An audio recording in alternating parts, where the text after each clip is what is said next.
Les vraies voix Sud Radio. 3 mots dans l'actu, Félix, qui sont Rabot, Doliprane et SpaceX. Le garde des Sceaux Didier Migaud menace de démissionner si son ministère de la Justice se fait raboter de 500 millions d'euros comme envisagé dans le projet de budget. Le Doliprane, racheté par un groupe américain, pilule difficile à avaler pour les salariés, mais la production va rester en France, assure le ministre de l'économie. Antoine Armand promet des garanties. Et puis cette première qui révolutionne l'aérospatiale, les équipes de SpaceX sont parvenues hier à rattraper le premier étage de leur fusée. Les bras d'une immense tour l'ont récupéré après son vol. Les vraies voix Sud Radio.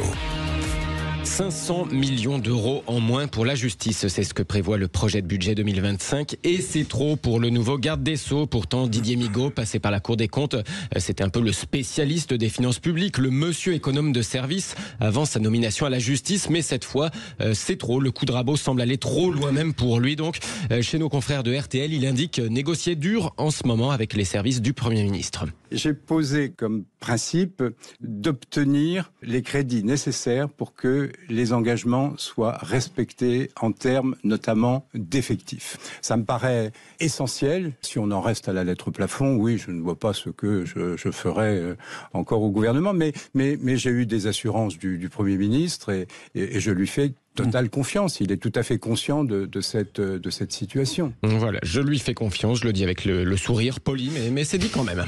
Philippe Béja. Ce type de menace, et je plaisante un peu, est très dangereux parce qu'on pourrait lui dire chiche et il démissionne. Je pense que ça ne le gênerait pas de démissionner. Je pense que Didier Migaud est en train de se rendre compte de l'usine à gaz dans laquelle il a mis un pied. Enfin, et je pense que à la limite, ça l'arrangerait presque. Il faut bien comprendre dans quoi on se trouve. Voilà, hein. On est face à un budget qui rend tout le monde en colère. Je ne sais pas si vous avez entendu le Rassemblement national ce matin. C'est pas simplement. Moi, j'en ai vu on en a tous vu des prises de position pour faire monter les enchères avant le budget, pour obtenir plus. Là, c'est plus du tout faire monter les enchères. Hein. C'est de la rage à l'état pur. C'est ce que je sens, par exemple, chez Tanguy, par exemple, du RN, par exemple.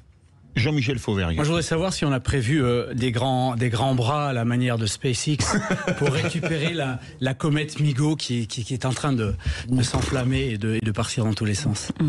Allez, le deuxième mot, Doliprane, le médicament grand public très prisé en France, devrait passer sous pavillon américain. Opella, la filière de Sanofi, a donc choisi parmi les acheteurs potentiels et c'est le fonds d'investissement américain CDR qui devrait racheter la production du fameux Doliprane. Alors pas de quoi rassurer forcément les salariés. Emmanuel Macron l'assure donc, l'État français a des leviers pour protéger leurs intérêts dans cette affaire. Le ministre de l'économie, Antoine Armand, s'est même déplacé à l'usine de Lisieux dans le Calvados tout à l'heure pour leur dire. Le Doliprane continuera à être produit en France. Pas seulement parce que c'est un médicament plébiscité par l'ensemble des Français, pas seulement parce que c'est une réussite industrielle, mais parce qu'il en va de la souveraineté de notre pays et aussi de l'approvisionnement en médicaments sensibles et critiques. Pour ce faire, nous avons entamé des discussions avec Sanofi et avec Opella pour dès maintenant, en amont, discuter des conditions qui seraient indispensables et d'un accord formalisé qui doit avoir lieu, qui aura lieu si le projet de cession arrive sur la table. Alors le ministre de l'économie cite par exemple des pénalités, des sanctions en cas de non-respect de l'accord industriel par l'actionnaire américain. Il évoque même une possible entrée de l'État français au capital pour participer à la gouvernance. Oui, alors il ne reste que Lisieux pour pleurer, ça c'est la mauvaise blague. Non, je ne l'ai pas faite pour ça, elle est très bien.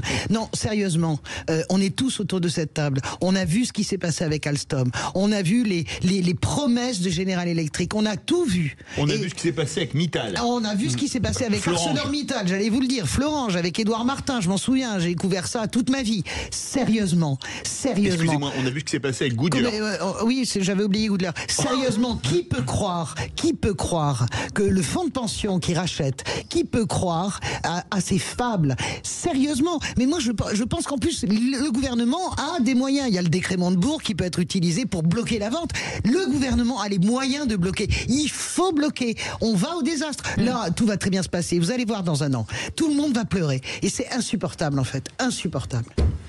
Un mot, Jean-Michel Fauvert? Pas grand-chose à dire. Moi, je suis assez d'accord avec ce qu'a dit Françoise. Ouais. Ah, mais une fois qu'on a vendu, on peut plus décider. Ça, c'est clair. Ça, c'est sûr. Troisième mot, SpaceX, Pour la ça, je vais conquête peut-être vous spatiale. vendre.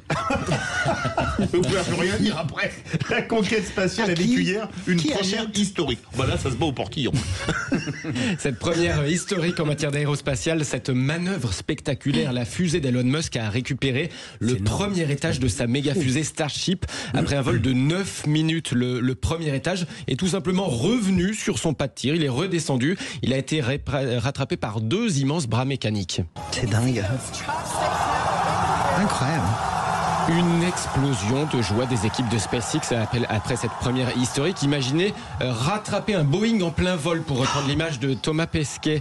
Cette prouesse technique en dit long sur les ambitions d'Elon Musk dans la conquête spatiale, explique Benjamin Peter, responsable de l'actualité spatiale à la Cité de l'Espace de Toulouse. D'essai en essai, il progresse, et il progresse considérablement à une vitesse qui n'a jamais été connue dans l'ingénierie spatiale jusqu'à présent. Le premier vol du Starship, c'est avril 2023. Là, on est au 5e vol, donc la première fois, ça a explosé en vol très rapidement. Petit à petit, ils ont progressé, et c'est tout à fait la technique de SpaceX et d'Elon Musk. C'est-à-dire qu'on lance, ça casse, on recommence. C'est en train de montrer que ça fonctionne. On l'accepterait pas de la NASA, parce que ce serait des fonds publics. Là, c'est une entreprise privée qui peut se le permettre, qui fait des essais, qui apprend de ses erreurs, et ça fonctionne au final, et c'est assez impressionnant. Benjamin Peter de la Cité de l'Espace au micro Sud Radio de Christine Bouillon. Quand je pense que j'étais à l'école avec lui, c'est fou. C'est parce qu'il est fou qu'il progresse, j'entendais Françoise.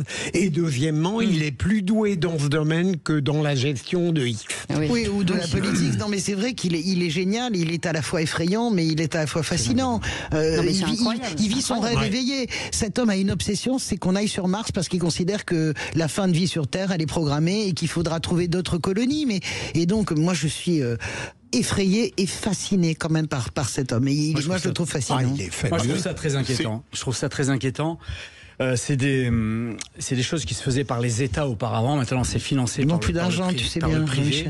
Et quand on pense qu'au début de la guerre d'Ukraine, c'est la constellation Musk qui a pris le relais pour défendre le territoire ukrainien, on se dit qu'on est en train petit à petit, que les États, pas nous, mais les États sont en train petit à petit de fabriquer des monstres, peut-être. De lâcher, de lâcher les trucs.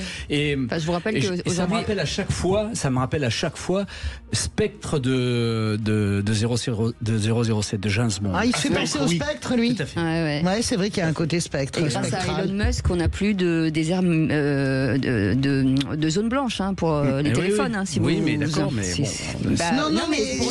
un personnage. Je ne sais pas comment on peut canaliser un homme comme ça. C'est ça le problème. Quel pouvoir peut avoir désormais un État sur un homme comme ça? Je ne sais pas. James Bond. My name is Bond. James Merci Bond. beaucoup Félix Mathieu. On vous retrouve tout à l'heure dans un instant.